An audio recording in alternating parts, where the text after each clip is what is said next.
Hi, welcome back to Dalton Physical Therapy. I want to demonstrate some exercises on the foam roller in the next couple videos. First of all, we're going to use the foam roller, and I chose the gray foam roller. That's got a little softer density. We're going to do some exercises longitudinally on the roller. So what you do is you get up to the end of the roller, set your tailbone right at the very end of the roller, and go ahead and roll on back carefully till your head hits the top. You should be able to fit. Most of my clients can fit from tailbone to head. And you get yourself situated there so you're in the center of the roller.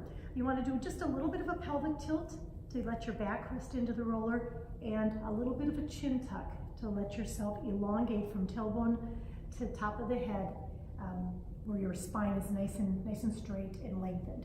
Arms are down at the sides, my palms are turned up.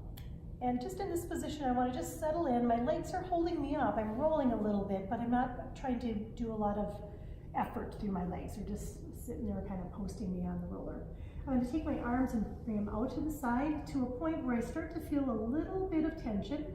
All the while I'm making sure that my shoulder blades droop over the roller. So I want to make sure that I'm not keeping my shoulder blades up, but indeed letting them stretch. So this is synonymous with the stretch that you might be doing in the corner of the wall. Palms are up. This way gravity is going to let your shoulder blades and your shoulders stretch across your chest. Fascia stretch as you let your arms reach out to the sides. And you can gradually work yourself up to the T position. If this is a little bit uncomfortable, you can do two things. You can either put a pillow under your hands initially, or there is another roller available, the half roller, where you can start there if that feels like it's going to be a little bit more comfortable. There's no rolling taking place here, so it's obviously a little easier from the balance perspective, and you're getting about half the height of the other roller, but still a decent stretch in the chest area.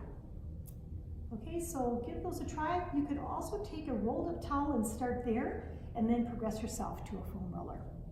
You can eventually bring your arms all the way up overhead if you'd like as well, and get a really nice chest stretch. Make sure you do some deep breathing while you're on the roller, and let your body just droop over the edge of the roller. Okay, stay tuned, more coming.